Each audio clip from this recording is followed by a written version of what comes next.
أعوذ بالله من الشيطان الرجيم. بسم الله الرحمن الرحيم.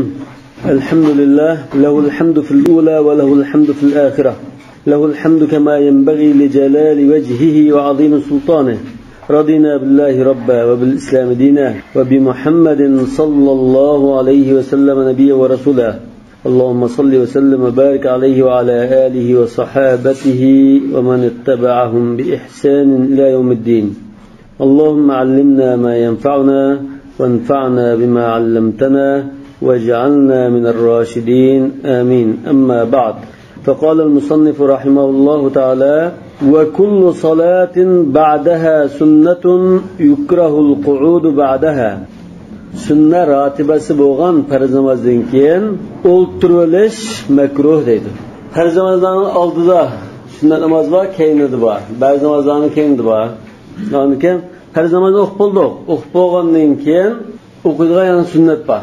Mush orliqda, ya'ni bu mazhabda qisqa zikr qilib namozdan keyin Allohumma antas salam va salam degan duoni, la ilaha illalloh vahdahu la sharika lah, Allohumma la ma'ana ma atayt degandek qisqa duoni o'qib, bir ikki jumla duoni o'qib, gachchida qilib sunnatni o'qishing lozim. Ya'ni uzun zikr qilib o'tiraman desam makruh. Bal yashtaghilu bis sunnati. Bis sunna yani salat sunna yoki ar-ratiba li alla yafsila bayna sunnati wal maktuba. Shu namozning farz namozi bilan keyindagi tava sunnat namozini o'ttirni ayirib o'tmaslik uchun uzun o'ttirmaylam sunnatga turdi dedi. وعن عائشة رضي الله عنها أن النبي صلى الله عليه وسلم كان يقعد بمقدار ما يقول اللهم أنت السلام ومنك السلام وإليك يعود السلام تبارك يا ذا الجلال والإكرام ثم يقوم إلى السنة. Mushinchilik miqdorda, mushin degichlik miqdorda, mush duoni davomli mush duoni deb bilan dengib yo'q.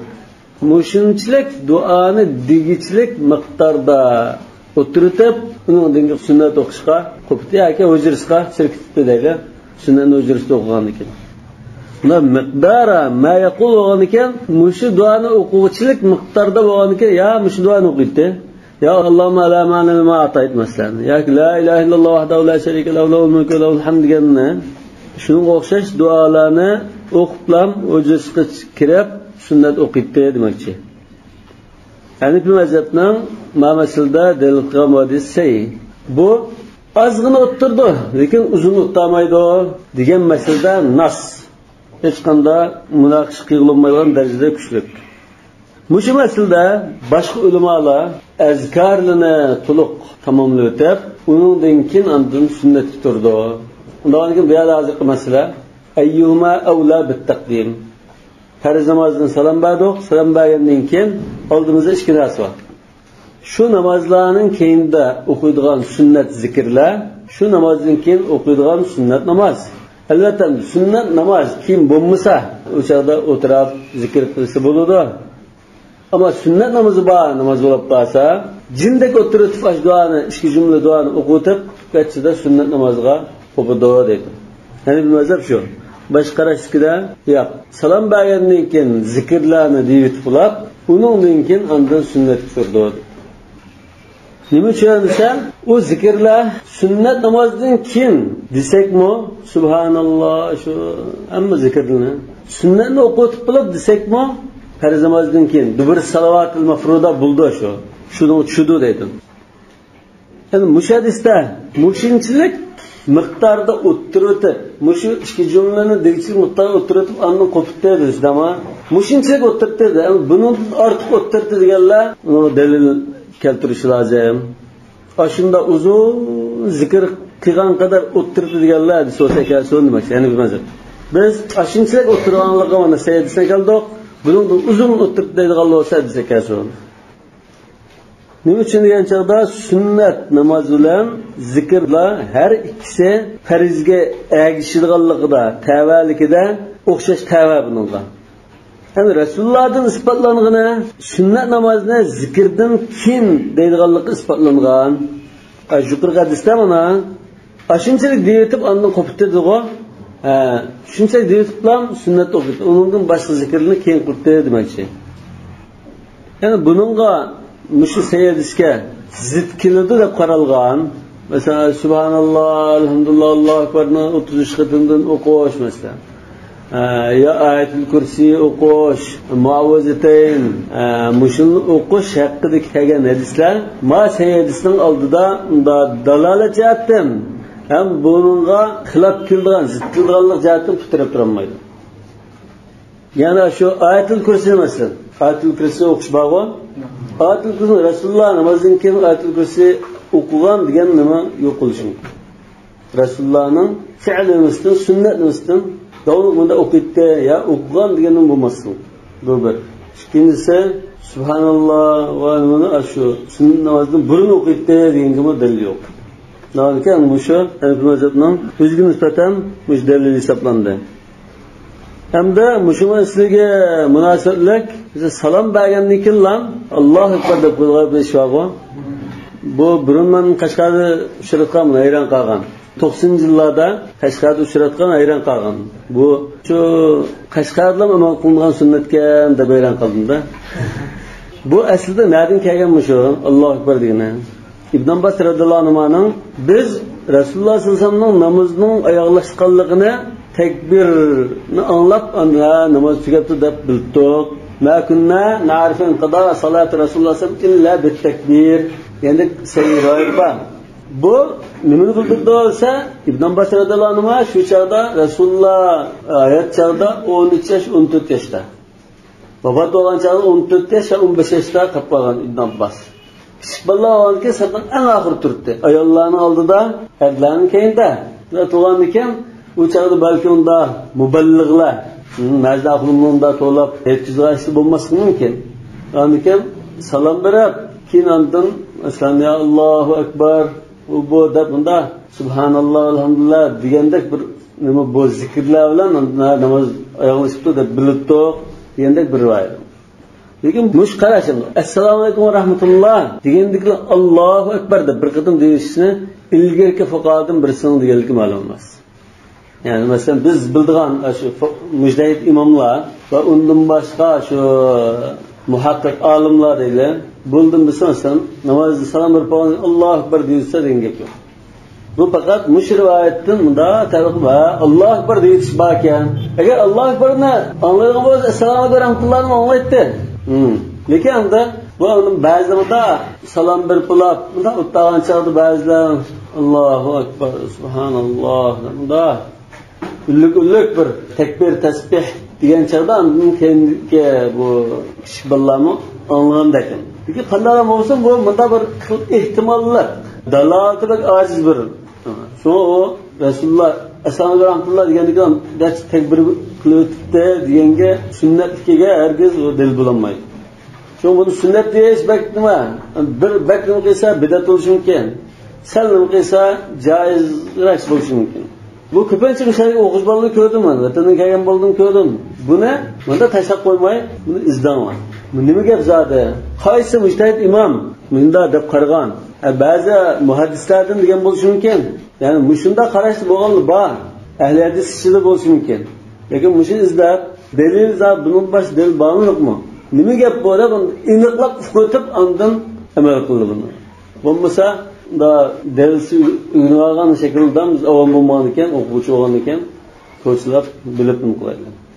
Shundan mushuni bir topshiriq qilib bersak, sinf o'rganish boshlig'i sinf boshlig'ini tezroq salomdan keyin Allohu akbar deyish sunnatmi, hukmi nima, dalil nima, qaysi ulamolar bunda qilsa bo'ladi degan. O'tgan Baytul Haramda kattaninki ulamolar azaldan tartib chekilgan. Bu bizning yerda bu azaldan tartib kelgan bo'lganligi.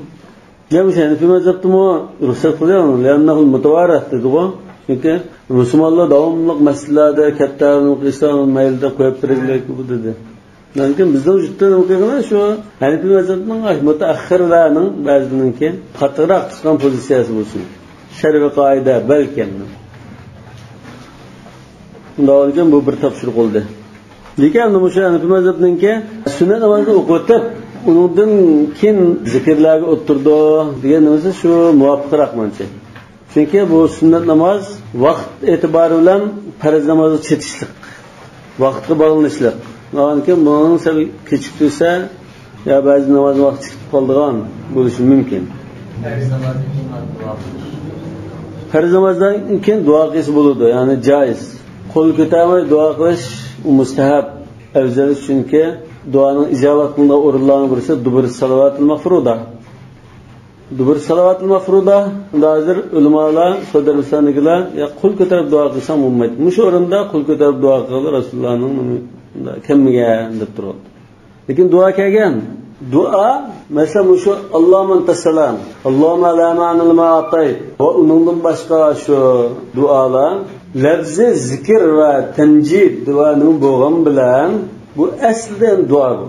Mesela şu tamaktan kim elhamdülillahillazi desang bo'ldi, duo qilsam bo'lmaydi degan gap bor. Hamd sanama, ham bu tarafdan duo. Hamda aytib, nima qilganiki, yana udaraq bahslar degan ma'noda shu. Allohumma antas salam va minkas salam. Tinch amallik yoki salomatlik, ya kamtuklikdan xoli bo'lish faqat sendirlam. Yani bizdan endi salomat qil degan ma'no bo'ladi. Allohumma la ma'na lima atayt va la mu'tiya lima mana'at. Bahslar dinge bor. Tushunami? Ha, duoni o'zicha oladi. Garchi lafzida duo bo'lmasmi? Hamda birinchidan farz namozdan keyingi vaqt duo ijobat bo'lishi eng yaqin vaqtlarning birisi bo'lg'achqa, xuddi sajdada masalan, sulsul akhirida bo'lgandek. Ikkinchidan Allah Taala bandasi qo'l ko'tarib tilasa, turuq turishdan oyoqdan bo'g'achqa qo'l ko'tarish anlar isbotlandi. Namozdan keyin duo ijobat qilgan vaqtda duo qilish, ish bilan qo'l ko'tarib duo qilsa, hech bo'lmasa joiz. Sunnat darajasida qilmasa, Rasululloh qo'l ko'tarib duo qilgan kamida sunnat emas, lekin bu joiz. Shunga sodirsa ulamolardanmi, yo'q qo'l ko'tarib duo qilish bo'ldi deganlar bor. Çünkü bu duanınki bir edep kaidesi qo'lni ko'tarib, yelinib turib duo qilish. Qo'l ko'tarishmi tadarru'ning jumlasidan min adab-id duo. Salomdan keyin. Yani dubur salovat deganni garchi Imom Ibn Qayyim rahmatullohi alayhi ashay aklamanda yigib baqab dubur salovat degan bu tashahhuddan keyin salom berishdan ilgari alaqa Assalomu alaykum ala ibadillah solihin debulab Allohumma rabbana atina fid dunya hasana masalan deganda shu duoni ko'rsatdi degan bo'lsa-mu, albatta sahih rivoyatlarda shu salom berib bo'lgandan keyin degan shu mazmun ifodalaydigan iboralar kelgan. Endi tashrif kelgan chog'da unda chiqdi. Shu Imom Ibn Qayyim rahmatullohi alayhinki dubur salovat degan salomdan ilgirki tashahhuddan keyingi chog' degani takalluf. Farz namozdan keyin qo'l ko'tarib duo qilgan kimga? Biroz. Shunga sunnat emas deb la yushra degan gapni billi xotidan. Bo'lmaydiganlar shu jamoatdan bo'lmaydi, yolg'iz qilsam ekan mustahilda deyman. Yo'q, shu qo'l ko'tarib yolg'iz qilsam bo'lmaydi. Jamoat bilan taqim bo'lmaydi. Qo'l ko'tarib duo qilsam bo'lmaydi. Chunki bular qo'l ko'tarib duo qilish shu o'ringa kelgan, urushda, istisqoda, ya'ni bir yerda shu o'rinda qo'l ko'tariladi, boshqa yerda qo'l ko'tarilmaydi. Ana qo'l ko'tarish emasan, bir chaqir bir tashrif baqay buni. Nima gap bo'ladi? deb men tashrif baqdim. Tekshirsam shu o'rinda degan gap bagach. Shu o'rindan boshladimi? Rasululloh qo'lga. Masalan, Buxoriyda Allohumma anjil Valid ibn Valid va Ayyash ibn Abi Rabi'a deganda qo'lni ko'tardi deb bor. Sahih Buxoriyga des. Ondan al-Qazita Aisha Baqiga oqdan yugurib chiqib qoldi-ku. Qo'lni ko'tarib duo qilib chiqdi. Undan boshqa jaqimdi. Shu o'rindan boshqa bir yerda sayrat kelgan bo'lsa, shu o'rindan qilish bor deganni bekor ketdi. Shu o'rindan boshqacha qiyalda hatto Imom Buxoriyning ayrim bir risolasi, Imom Buxoriyning qo'l ko'tarish batda boshqa yerda batda degandek mazmunda shu isbot uchun juz raf'il yadayn deb maxsus bir kitob yozgan. Qo'l ko'tarib duo qilgan isni hammani to'plab bir kitob yozgan. Hatto ba'zi ular buni 50-60 hadis va deb nima qildi. Farz namoz o'qib endi shu sunnat namoz o'qishga to'g'ri bo'lgan farz namozga qo'l ko'tarish, sunnat namozga qo'l ko'tarish bo'lganmi? Mumkin. Endi uydagi ahvolni rivoyat qilgan azvoj mutahharat uni rivoyat qilmoqda. Masalan, uyda kirdi, peshindan ishtirka sunnatni o'qidi, undan keyin qo'l ko'tarib duo qilgan bo'lmashqa masala shu yerda. Duo bilan bo'lsa ham sunnatni vaqtini kechikib ketdi. Hozir endi mush qisqa duomi duo. Yani mazhab mush qisqa duoni qilsa bo'ldi durg'on. Boshqa albatta qilsa bo'ldi deydi. Endi mush duoni qo'l ko'tarib qisqalam duo qilsa bo'lamdi desa, yoki sunnatdan keyinginimi, farzdan keyingi ahvol deb shu chog'da qo'l ko'tarib duo qilsa bo'lamdi degan emas. Lekin bu unchalar tushib ketadigan, unchalar bir-biriga inkor qiladigan masala emas. Duo qilish bo'ldi, qo'l ko'tarish bo'ldi.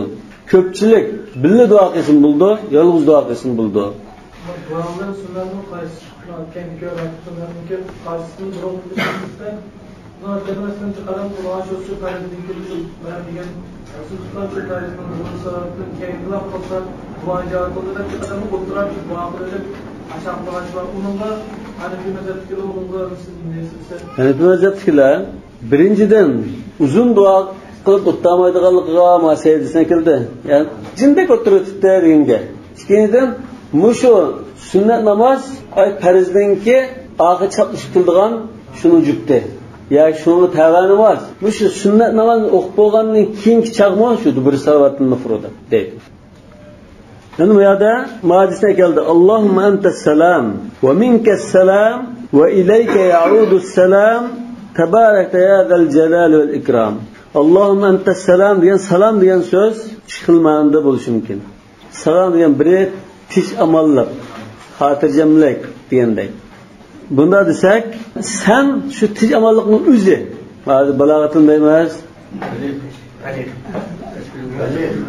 At-tashbih al-baligh. Yoki iddaoi deymiz. Bu o'zi shu. Unda boshqa narsa emas degandek. Antas salam amallik, salomatlik sen o'zing degandek. Bu qattiq mubolag'ani ko'rsatadi. Ya'ni salomat degan ma'noda va minka salam boshqa mahluqlarda, dunyo jahonda bir salomatchilik, xotirjamlik, amonlik bo'lib qolsa, bu faqat sendan kelgan, sen ato qilgan xotirjamlik. Va ilayka ya'udus salam, va ilayka ya'udus salam mushu jumla hadisninki sahih rivoyatga kelmagan. Bak azrailda qitilib kelgan bo'lishi mumkin, lekin sahih rivoyatda mana jumla yo'q. Lekin boshqa duolarda bor. Va ilayka ya'udus salam degan shu boshqa joylardagi xotirjamlik bo'lsa, buni tegi-takni sanvarib taqiladi. Sendan kelgan degan bo'ldi. Tabarakta ya zal jalal vel ikram. Tabarakta degan barakating bilan shunda ulug' bo'lib ketding degan ma'noda. Ta'azzamta va tamajjadta bil baraka degan ma'noda. Barakating katta bo'lib ketdi. İzzet, ikram ve ulug'liq egisi degan ma'noda. Endi Allohumma antas salamni baytin tijamallik. Hozir masalan sog' salomatlik degandek menda izohlasak, sen har qanday nuqsondan va kamtuklikdan sog' zotsan, mukammal sog' zot degan bo'ldi. Va minkas salam boshqa qanday bir narsada sog'liq, nuqsondan xolilik bo'lib qolsa, bu sen ato qilgan ne'mat degandek ma'noda. Yani başka her qanday narsa sana muhtoj degan ma'no. Qala va la yatatawwa'u makan al-fard. Farz o'qigan joyda nafl o'qimaydi. Sunnat namozning o'shan ichida. Liqawlihi sallallohu alayhi vasallam ayajizu ahadukum idza faraga min salatihi an yataqaddama aw yata'akhkhara bi subhatihi deb bizning kitobda hadisning lafzida ravilardan birisi ya'ni bi subhatihi deb izohlagan. Aw yata'akhkhara bis salah ya'ni bi subhatihi deb. Birinlar farz namozdan farig bo'lgandan keyin ya oldiga chiqib, ya keyiniga dajib turib o'qiyamamdo nafl namozini degan. Subha bu nafl namoz degan so'z. Ya'ni tasbihga o'xshash va boshqa zikrlarga o'xshash vojib emas, buni nafl namoz demoqchi. Boshqa hadislarda ham shu nafl namoz degan ma'noda kelgan emas. Ij'alu salatakum ma'ahum subha. Allah o'qigan namozingni nafl hisoblanglar degan ma'noda. وكذا يستحب للجماعة كسر الصفوف لئلا يظن الداخل أنهم في الفرد. جماعة نمو بس إمام بوسون أشو. جماعة نمو سبلانة بزبرق ترشة مستحب oldu. Mısır'da bununla bak rayet oldu. Yani farz namazı üstünde salam bir pagan ikillan. Sünnet okuyduğun çağda o burunqa farz tutulan sep altını mukmay sepni buzutudu. Bu mu yaxşı iş yani. Nima uchun desa, chunki sirtdan bir aylanmas kirib qoldi. Ya, shu namoz o'qilgan joyga kirib qolsa, bu hammalar masalan tanqo'da sunnat boshlagan bo'lsa, o'rtugan holat bo'lib qolsa, bu farz o'qib deb qolmaydi. Sabni buzilgan holat o'g'ni ya bu nafla namoz ekan deb tushun. Bo'lmasa farz o'qib deb ixtilof qilishi mumkin. Bizning vatanda imomning qasd qilsa. Chiqsamda imomning qarshi bir aylan chiqibmi farz o'qish bor. Mesela Rasululloh Abu Bakr bilan tudg'o. Ba'zi imomni ko'rinmasligi mumkin, lekin bu shu to'g'ri hamda. Ana o'sha hadis olimlari ixtilof qilgan hadis. Aziz dabtman.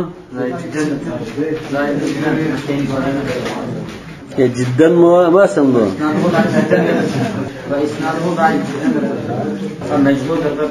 Yo'q. Bu hasan darajalik hadis bo'ldi. Endi shu o'rinda Hanafi mazhabda wala yatatawwa makan al-fard degan shu o'rinda midilmaylam qo'bob sunnat o'qish makruh. Hanafi mazhabda makruh tahrimiyan bo'lishi mumkin. Boshqa mazhabda makruh tanzihiyan. Nima uchun bu hadisga asosan? Ana bu hadisni Imom Buxoriy sahih emas degan. Imom Buxoriy sahih emas degan. Sahih Buxoriyda Imom Buxoriy dedi, "Kana Ibn Umar radhiyallohu anhu yusalli fi makanihi alladhi salla fil farida." Farz o'qigan joyi turiblam, naflisni o'qiydi Ibn Umar. Mana Ibn Umarning unda qiyashni hozir tutibsizmi?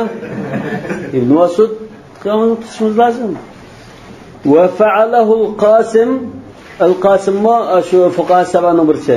Madina ulamolar tabi'inlardan. Yani va fa'alahu al-Qasim ay salla makan al-farida demak. Shu joyda Madina namoz o'qigan. Deb kelib Imom Buxoriy dedi va yuzkaru an Abi Hurayrata rafa'ahu yoki raf'uhu la yatatawwa al-imam fi makanihi wa lam yasah. Imom shu o'zi namoz o'qigan joyda turib nafl o'qimaydi deb rivoyat qilgan. Ay ajiz degan mushadisni demakchi. Bunda rivoyat qilgan, lekin bu sahih emas dedi. Imom Buxoriy sahih emas dedi. Lekin biz bu hadisni daif jiddan dedik-ku. Daif jiddan degan bu hadisni kuchlantiradigan boshqa bir hadisim bor. Shundan keyin buni bilan bu shavohid mutabaat bilan bu sal jillanib ketadi. Mesela Sahih Müslim'de enne Muaviye ra'a Sa'ib ibn Yazid qama fi makanin salla al-cum'a. Cuma o'qigan joyi turiblan qo'yib namoz o'qibdi. Yani namoz o'qidi demakchi. Fa arsala ilayhi Muaviya unga adam yotib la ta'ud lima fa'alta idza sallayta al-jum'ata fala tasilha bi salatin hatta tatakallama aw takhruja. فإن رسول الله صلى الله عليه وسلم أمرنا بذلك. La'nki ma'noda juma o'qigandan keyin ya gap qilib parang bilan uni uzutib yoki sirtqa chiqib namoz o'qigan, oqidan ulab namoz o'qimagan. Ya'ni bu balkamda farz bilan sunnatning bir o'rtada fasil bir ayiradigan narsa bo'lishi. Ya'ni shuni davomida qilam, shuni qilmaslik uchun degan bo'lishi mumkin. Lekin o'shanda azroq ya ajiza ahadukum degan hadisni kuchlantirgan bir mazmun bor. Bu kuchlantirdi. Bu hamda ikkisining o'rtaga fasilla ayirish kuchlantirdi. Lekin shu o'rindan yo'tkilishimiz yo'q. Yani mushadisni daif jiddan dedim-ku. Buni Imom Abu Dawud sunanida rivoyat qilgan. Imom Abu Dawud sunanida rivoyat qilib, bu hadis to'g'riliq lamjim demagan.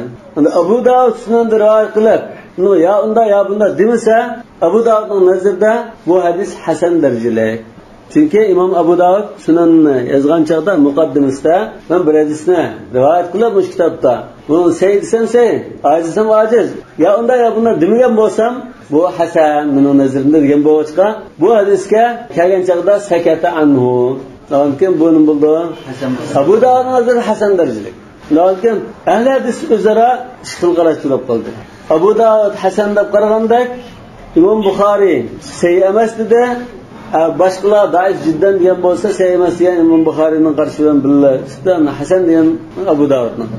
Degan karaha tanzihiyaga apagan taqdirda balki ham nima ajiz desam kuchi olishi mumkin. Yo'q, Abu Dawudning. Tirmiziy ham deb ma'lum bu. Hasanun g'aribun bihazil lafz degandek shunda hammani hukm qilib ma'lum. Abu Dawud sakatanhu degan nima kelsa ham bu o'zining nazarida hasanlikni bildirdi. Yani bazı ulamalar yutkilishdan onda bir foydasi bor. Bir odam har bir namoz o'qib, vaqti yutkilib mayanda o'qisa, namoz o'qigan joy buni guvohlik qildi. Undan keyin guvohchilarni avtishyapti foydalar. Bu tarafda mustahab deyish mumkin. Qala va yalzamu at-tatawwu'u bish-shuru'i mudiyan va qada'a. Nafl namozga tutish qilgandan keyin davomlashtirishi va agar buzib qolgan taqdirda qazo qilishi vojib bo'ladi, lozim bo'ladi dedi. Liqavlihi ta'ala va la tubtilu a'malakum. Albatta hamda yuqorida mesela Muxtarning matnida va yalzamu at-tatawwu' bish-shuru'i mudiyan fa deb qo'ydi. Nima? Imom Abu Hanifa mazhabida bunda bo'lgan bilan Shafiy qarashda lozim emas. Ya'ni nafl o'qigan kishi nafl o'qitib, masalan, bir ish esiga kelib qoldi yoki bir yer oldirib qolsa, buzut bilan ketiyas bo'ldi. Namozini oxiriga qadar chiqarishi yoki buzayotgan taqdirda qayta qazosini qilishi kerak emas deb qo'ydi. Ya'ni bu mazhabda namozga quloq qoqqan ekanmiz, oyat qadar chiqaradi. Hech bo'lmasa 4 rakat namoz bo'lsa 2 rakatdan keyin to'xtab olsakmi, hech bo'lmasa 2 rakatni bir to'liq qilishimiz lozim deydi. Agar namozni buzayotgan taqdirda, bu namozni buzayotgan taqdirda keyin qazosini o'qishimiz lozim. Buning dalili wala tubtilu a'malakum. Oyatda ya ayyuhallazina amanu atiiulloha va atiiur rasula wala tubtilu a'malakum. Amallaringizni bekor qilib o'tmanglar dedi. Yani bu oyatda vajil istidlalni aslida qo'ydi, li'adamul fasl deb qo'ydi. Bir Qur'on aslida vajil istidlal li'adamul fasl. Bu istidlal bi umumil oyat. Oyatning umum lafzi dalil bo'ldi shunga dedi. Li'adamul fasl degan oyat ishkini ayrimida deydi. Texi tamomlanmagan ish olsun, tamomlanib bo'lgan ish olsun, amallaringizni bekor qilib o'tmanglar degan umum mazmun chiqdi shunda. Çünkü bu oyatning tafsirida salafdan kelgan tafsir iymon etdi birisi. Musulmon bo'ldi, sadaqa berdi, yaxshi amal ibodatlarni qildi, shundan jihad qildi. Qilgandan keyin, mesela jihad qilgandan keyin jazoni bilan shug'ullansa, Hazrat Aisha dedi-ku, faloniga deb qo'yinglar. Rasululloh bilan qilgan jihadini bekor qilib o'tibdi. Yani jazoni ma'lum qilganlikdan degan. İhbat an tahbita a'malakum deb bo'lgan Qur'on karimda. İman etgan bo'lsa, keyin men mana musulmon bo'lib qoldim, cho'ng ish qilib qoldim deb, ya munnuna alaykan aslamu. Bunda minnat qilgan holda yoki riyoxo'rlik va nom chiqarish uchun va uningdan boshqa sadiq vasi minnat qilish orqali ya munofiqlik bilan ya cho'ng gunoh qilish orqali burunqi amal ibodatni buzatmanglar degan ma'no. Wala tubtilu a'malakum. Yani bu mazhab burun qilib bo'lgan, turib bo'lgan amal bo'lsin, peki yerimida davomlashayotgan amal bo'lsin, hammani buzatmang degan mazmun chiqdi mana demak. Undan keyin wala tubtilu a'malakum, tamomlanib bo'lgan amallaringlar bo'lsin, yerimlashgan amallaringlar bo'lsin, bekor qilib o'tmanglar degan mazmun chiqdi demak mazhab. Va qiyasan ala sadaqa, bizning kitobda ala sadaqa dedi. Ha? Ba'zi kitobda ala savm. Ala savm desa balki yaqinroq chiqishi mumkin. Ala sadaqa desa bunda bak to'g'ri chiqmaydi. Nima uchun? Sadaqani bermoqchi bo'lib biz, ya'ni chiqmazdan pulni oldik. Ya pulni ko'tarib, mushun sadaqa berman deb talog'i chiqdik. Yoki bir sailni ko'rib, sadaqa berayya deb, ya'ni chiqib pulni olib oldirmoqdik. Nima qo'ydilikda? Ya boshqa bir ish kelib qoldi, ya aldirash oldik yoki boshqa bir ishga xajlash to'g'ri kelib qoldi, ya pul bizga lozim bo'lib qoldi. Shu ahvolda shu pulni zodi cho'qimay sa'il berish kerakmi yoki o'zi ishlatasin bo'laveramdi? Sa'ilning qo'liga tegib bo'lguncha, sa'il beriman deb atgan ash pulni cho'qim sa'il berish kerakmi yoki ixtiyoriymi degan masala. Agar sadaqa deyilsa, yo'da qiyosan ala sadaqa bo'lsa, Hanifi mazhabda, degan Hanifi mazhab qarashida ash pulni sa'ilga tutilib bo'lgandan keyin bo'ldi hisob qilish lozim. Uning qadar boshqa ishda ishlatsa bo'ladi, lekin sadaqa ishlatish mustahab. Yani cumhur ulemalarining qarashi shunday. Gerçi salaflardan ba'zi ulamalar bor. Sadaqani shunday yengimizdan chiqarib, ya puldan ayirdiqmiz. 10 kun shunday ayirib sadaqa beray degan bo'lsa, shu 10 kun sadaqa berishimiz lozim. Ki o'zimizning mulkka ishlatsak bo'lmaydi. Lekin ana bu mazhab cho'qim uni berish kerak deb qaramag'achqa, bu yerda savm degan uni to'g'ri chiqish kerak. Va qiyasan ala savm deydi. ro'za tutgan ahvolda, masalan, nafl ro'za tutish nima? Nafl ro'za tutgan taqdirda buni davomlashtirish lozim. Fayjibul mudi davomlashtirishi vojib. Bekar qilib o'tmaslik uchun. Vajibul qado, agar bekor qilib o'tib qolsa, buzib o'tib qolsa, qazosini qilish vojib. Ya'ni o'rnini to'ldirish lozim. Ya'damul fasl degani biz oyatdan keyin vajib istidlolda deb bildik. Va liqawlihi sallallohu alayhi vasallam lis-saimi aslida mana oyatning hozir istidlol keltirishda bunda akilishlar. Oyatni akeldi-ku, akagandan oyatning istidlolini. Undan keyin qiyosga kelish lozim. Başta ayet istidlali onun için kıyas kılışlar. Hazır ayet istidlalını kıyasını keşiktirdi. Ve li kavlihi sallallahu aleyhi ve sellem s-saimi dışarıdan kıyasen ala som dep bulap andın Resulullah'ın rızdarga diyen sözge esasen diyenlikle andın dışarıda bir taraftan hadis dayandı, bir taraftan kıyas dayandı. Rız tutkan kişiye ecib ahake kırın dışarısını tamak çakırdı ya toygu çakırdı ya bir ziyafat chaqirgan bo'lsa, sen ziyofatga borgan, tamoqni yegan, ro'zani buzgan demakchi. Vaqti yawman makanahu, uning o'rinda bir kun tutib ol. Bundan Hanifi mazhabning asli qarishi qanda, ashunda chaqirmagan ahvolda, normal ahvolda ro'zni buzsang bo'lmaydi, davomlashtirsa. Qarindishning ko'ngli uchun hadisda ruxsat qildi. Uningdan boshqada nafl ro'zni davomlashtirsa deganman. Gerçi bu hadis aciz bo'lsin. وقال صلى الله عليه وسلم لعائشة وحفصة رضي الله عنهما وقد أفطرتا في صوم التطوع اقضيا يوما مكانه ولا تعودا. Bular rızqan çağda, lekin bu siyam tatavvu mı emasmi hadisda yo'q aslida. Ro'za holat etdi. Ro'za holatda yaxshi bir tamoq kelib qoldi. Yegisi keldigan tamoq. Bir kavob kelgan bo'libdi. Rasululloh sollallohu alayhi vasallamning uyida necha kun qazon esilmaydi deb keldi-ku. Necha kun suv bilan xormulan tamoqqa bo'libdi. Undan keyin o'shida yaxshi bir tamoq hadiya kelib qoldi. Kelib qolgandan keyin azvaj mutahharga yanglar, ig'iz teginglar degan chog'da biz ro'zda to'q dedi. Degandan keyin hamma tamoqni yeb, kim bizga tutilinglar dedi. Ya'ni yegisilgan bir tamoq bo'lg'achqa. Lekin bu hadisda siyam tatavvumi qazo ro'zimi qo'yini qilmas. Shunga Imom Shafiy rahmatullohi alayhi bir qoida chiqarib, tarkil sal fi maqamil hajati ila al-bayani yufidul umuma fil maqal deb bunda bir qoida bekitgan. Bu nayrbak qamlashgan bir qoida. Yani yaxshi bir qoida. Bu hadislardan ko'pincha shunda hukm chiqarishlarda foydali. Yani bunun ma'nosi ikki ehtimolliqi va bir ish bo'lib qolsa, ko'chilab so'rmasa, ikki ehtimolda qaysi bo'lishidan qat'iy nazar hukm o'xshash deganini bildirdi. Tarkil istifsal fi maqam al-ihtimal yajri majra al-umum fi al-maqal degan. Yani mushu ikki azvaj mutahhara biz ro'zdar degan chog'da buzib bilan tamoqni yeb keyin tutiladi dedi. Lekin bu ish kelgandan sizning ro'zanglar, tutgan ro'zang nafl ro'zimi, qazo ro'zimi deb so'madi. Ko'rsatilmadi-ku. Agar hukm o'xshamaydigan bo'lib qolsa, buni so'raydi. Siz qazo ro'za tutganmi yoki naflmi yoki qazo ro'za tutgan bu sog' bo'lmaydi deydi. So'rmaganligi ikkisini hukm o'xshash.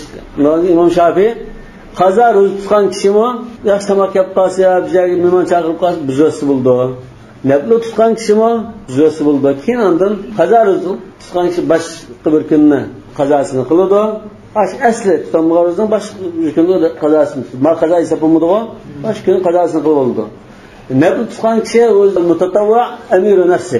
Bu asli farziya vojib emas, bu ixtiyoriy tutgan hozimda ya qilmayman bo'ldi deb yerim oldi endi olsa bo'ladi deydi.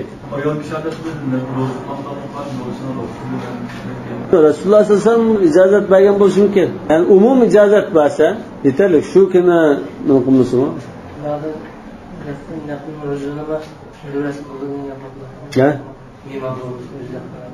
Ya, mana Hanifi mazhabda, Hanifi mazhab bilan Shafiy mazhabi bo'lsa aralashtirib o'tsak bo'lmaydi. Hanifi mazhabda buzasi bo'lmaydi.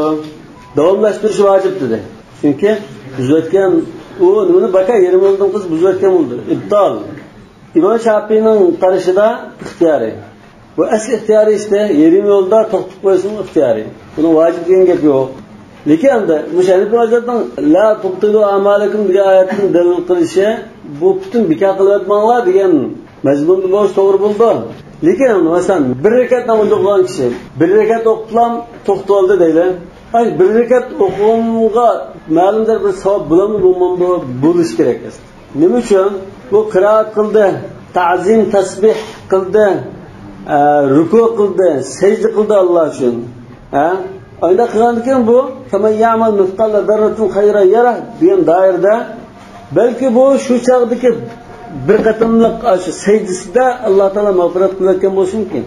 So'ng buni butunlay butlan deb ketilib bo'lmaydi. Hech nimaga hisob bo'lmaydigan bo'lsa balki endi butlan bo'lishi kerak. Lekin hech bo'lmasa zikr tasbih aytgan ishimni bir savob berildi. Ruku qilgan. Alloh shu ruku qildi, sajda qildi. Buning bir savob bo'lishi kerak. Lekin Aisha radhiyallohu anha deganda riba jihadni buzayotganda namozni buzayotsa erishgan savobni hamma yo'q qiladi.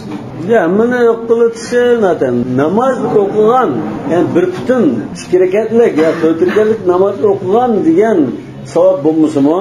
Lekin shu yerga zikr tasbih nimaga? Ramazon musulmon qaysi tushga sabab tushda yana chiqdi organizatsiya ya shu bir kun butun tutganga bir kun ro'za tutgan savob bo'lmaydi. Lekin shu boshdan boshlab 20 kun qadar shunga loyiq yana ma'lum savob bor. Qaysi savob bo'lishi kerak endi. Undan keyin Hanifiy mazhabning o'zga to'liq butlan bo'lib ketsa, butunlay hech qanday savob bo'lmaydi. Ya'ni bu bir qatim ruku qilib, qiroat qilib, subhanalloh deb sajda qilib qilsa savob izlab, maqtova. Buni izlab maqandikilar g'achchida yardım qilsa, g'achchida aqiyni kechirayotgandek. Kompyuter masalan, bular ko'chirayotgan bilan g'achchi cancel desak, g'achchida aqiyni kechirayotgandek. Manda desa endi bizga. Bo'lmasa bu savob izlab maqandikin u savob ichib ketmaslik lozim. Lekin shu masala bu Hanifiy mazhab boshqa mazhablardan unda ayrim turib yolg'iz qolgan masalalarning birisi deyman. Shundan shunda bir ehtimolliklar bor.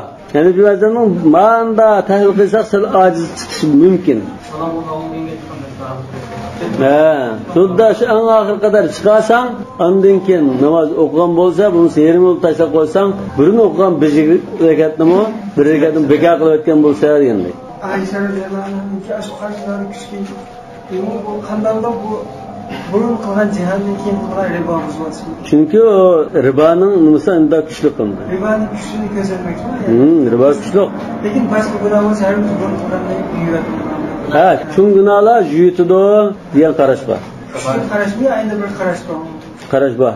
Endi bu shu nima masalan munofiqlik, riyoxo'rlik bular yutidi degan balki muttafaqun alayhi bo'lishi mumkin. Masalan, riyoxo'rlik o'zining amali. Masalan, men namoz o'qib turib, bu namoz to'g'ri riyo qilgan bo'lsam, men namozimni yeyvetsi aniq. Lekin men tunagan ro'za tutdim, bugun namoz tutdim, namozimni riyo qilsam, tunagan ro'zani qanday bugun riyo yeyvet. Bu shu iymonga chetishlik bo'lgan ekan. Hozir bu holat xuddanda u iymon burun holat qolmagandek. Bunda bo'lsa, bu masalan bir odam burun musulmon bo'lar, keyin kafir bo'ldi deydilar, dindan ketdi. Ular burun qilmasa bekor bo'lib ketdi. Shu iymonni chetsiz qolgan ekan, ashna xatarlik ig'ir iymonni zidraydigan shunda darajadagi bo'lib qolsa, bu bekor qiladi. Ana jazonimi Qur'on Karimda u aniq qildi. Jazoning amallarni bekor qilib turganligi. Bundan boshqa Qur'on Karimda shunda antahbita amalakum degandek oyatlarda bayon qilgan o'rinlar bor. Ahli sunnatning qarashida to'g'rimi shu?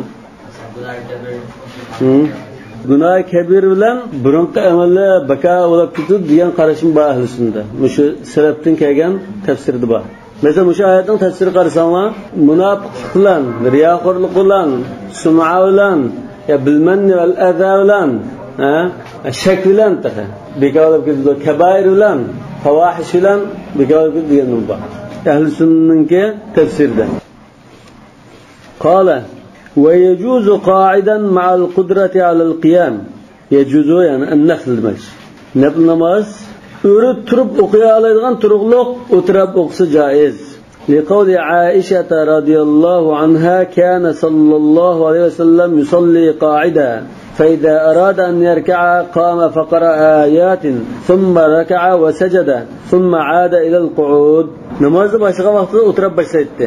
Yani ruku baray degan chaqda turib biraz oyat o'qib, faqara oyat deganda ba'zi hadislarda 30 oyat miqdori o'qiydi deb. Undan keyin unda ilgari cho'qim, unda uzroq o'qigan bo'lish kerak.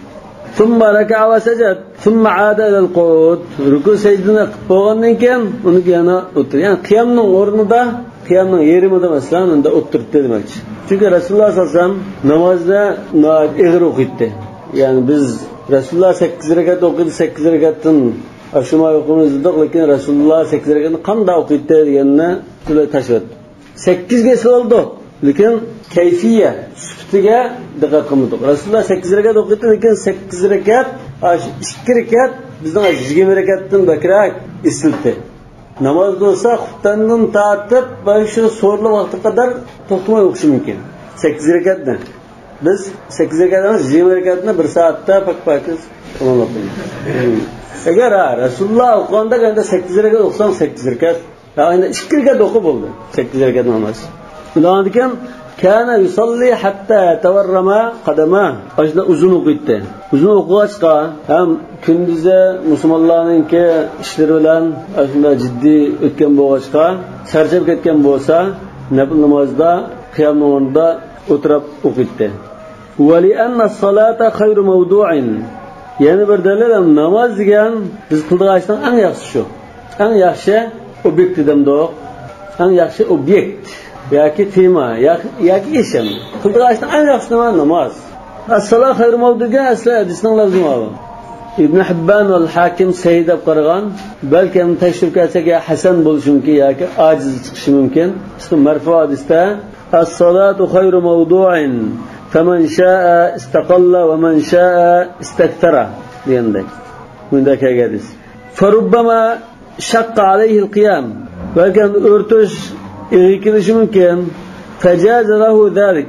Ularning ihrazan lil khayr, yaxshilikni, savobni qo'lga keltirib olsin deb o'tirib o'qisimi maylidir. Shundaqdilar, unda erib ketgan bo'lsa-mu namoz o'qiy oladi. Ya'ni shariat, ya'ni Alloh taolo va uning rasuli unda o'tirib o'qsang bo'ladi deb ruxsat qilgan. Ixtiyoriy qo'yib o'tgan.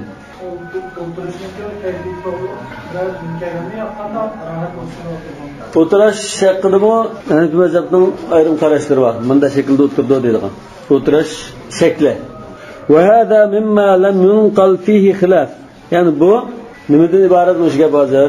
Ijmo'va degan gap. Tushunaman? Imom Navoiy buningda ulamolar ijmo' qilgan deb naql qilgan. Aisha radhiyallohu anha dedi: لما بدنا رسول الله صلى الله عليه وسلم وثقل كان أكثر صلاته جالسة. Sahih Müslim'nin rivayeti. Rasulullah sallallahu aleyhi ve sellem yaşınıp eğileşkan çağda, bazı rivayette sel semirip kalan çağda beddene diyenine yaşım kaldı diyen manada izahlaydı. Lekin bazı rivayette ve kathura lahmuhu ve akhadahu lahmu diyendek mezmunlarını kelgan. Şu çağda oturup o'qiydigan bo'lgan ko'pincha namozni ba'zi rivoyatda Rasululloh sollallohu alayhi vasallam vafot bo'lishdan 1 yil burun o'tirib o'qishga boshlagan. 63 yoshda vafot bo'ldi, 62 yoshda o'tirib o'qishga boshlagan. 1 yil miqdori, 8 oy miqdori unda o'tiribroq namoz o'qigan. وقالت عائشة رضي الله عنها أنها لم ترى رسول الله صلى الله عليه وسلم يصلي صلاة الليل قاعدا قط hatta asanna, yani yaşını qalan kadar oturab namoz o'qiganni ko'rmagan faqatlam. Fakana yaqra'u qa'ida, oturab o'qiydi. Hatta idza arada an yarka qama faqara'a nahwan min 30 aya aw 40 aya thumma raka'a. Buxoriyning lafzi. Sahih Muslimning rivoyatida qabla vafatihi bi'am deb kelgan. Vafot bo'lishdan 1 yil ilgari. قال فإن افتتحه قائما ثم قعد لغير عذر جاز ويكره. Endi hadis kelgandan aksicha boshda o'rtirib quloqqa qitgan. Undan keyin uzrsiz o'tirib olsa, bu joizligi makruh bo'ldi. Lekin ilgirki ahvolda o'tirib boshlab keyin qo'pab ruku olsa, uzrsiz bo'lsa joizdi. Makruh bo'lmaydi. Ma'noda makruh bo'ldi. Va qala, ya'ni ilgirki qarash İmam Abu Hanifa'nın qarşı ve qala yani sahiban la yecuz i'tibaran bin nadr. Bu dabto nazr qilgan ahvolga qiyos qilgan taqdirda joiz bo'lmaydi. Yani mushu o'rtirib o'qidik ama boshda o'rtirib o'qib keyin yerim yo'lda o'tirib bo'lmaydi dedim abi. Lekin boshqa ahvolga boshda o'tirib keyin o'rtirib ruku qilishga ma'qullaydi. Chunki hadis shunda kelgan. Lekin mana hadis kelmagan bir shakli desak, boshda o'rtirib quloq qoqdi, yerim yo'lda o'tirib bo'lmaydi dedi. E'tibor degan so'zni diqqat qilsangiz bu nima bo'ldi? Qiyas. Çünkü kıyasın delili fa'tabiru ya ulil absar. Sonra kıyas degan so'z istilahulab muqim bektirilib ketishdan burun ulamalar kıyasni e'tibor deb ishlatdi. Nazariy qiyasdan bo'lmaydi. Nazariy qiyasdan bo'lmaydi. Bu qanday? Masalan birisi ig'zoki holatda men imtihonda o'tab qolsam o'rtirib namoz o'qiyman, o'ttamay nafl o'qimaydi. Ya'ni masalan bir qo'yib uzayman dedi deylar. Ya'ni shuni aynan qilish lozim-ku. Nazarda qilish vojib. Yani başta örtürüp kulak kalkan kişiye ben bu namazını örtüp tamamlayma deyip nazır kıygandek okşaş demek. Yani örtürüp ahir kadar okuyma da meyde kalkkanға okşaş. Egzaki ağzı da diyen bile okşaş. Çünkü nazır diye ağzı demesen nazır olmaydı. Bu anda kıyas kıptı. Velahu İmam Ebu Hanife'nin delili enne fevatel kıyami la yubtilu tatavvu'a ibtidaen fekeda beqaen. Başlayan çağda o'tirib o'qigan bo'lsa, keyin o'rtirib olgan bo'lsa, namoz buzilmaydi. Namoz buzilmaganga o'xshash. Boshda o'tirib, keyin o'tirib olgan bo'lsa-mu, namoz buzilmaydi. Hadis kelgan ahvolga ma ahvolni qiyos qildi. Wa hada li'anna al-qiyama sifatun za'idatun fala yalzamuhu illa biltizamihi sarihan. Amana. O'rtirish degan bu asla o'tirib o'qisa joyida. Yani o'rtirish ortiqcha bir sifat. Artısı bir alaylı bir iş var. Alaylı bir iş olan iken bunu qilish uchun cho'qinmay mayda qilib men zodimni o'rtib namoz o'qiydigan kishi deb aniq demasan, unga vojib emas. Yani nazr vositda aniq deydi. Miyada aniq degan gap yo'q. Aniq demagan nazr qilmagan bir o'rinni nazr qilgan o'rinni qiyos qilsam bo'lmaydi demak. Kattatabu'i fi-sawm. Mesela eni holatda men imtihonda o'tsam 3 kun oqimi uzildimay ro'za tutma degan taqdirda nazr bo'ldi. Shunday qilish lozim. Va bihada khalafa an-nadr. Mushuning bilan yani ma namoz o'qish ahvolida ig'zoki aniq bir mayda qaqqan ahvol yo'q. Tamam? Buning bilan nazrdan bu farq qildi. Yani qiyasuka ma'al farq demakchi. İmamdan şu hesap. İmamdan şu muatemel qarash. Müşahit olsun. Vallahu a'lemu bis-savab. Subhanakallahumma bihamdik eşhedü en la ilahe illa ent estağfiruke ve etûbü ileyk.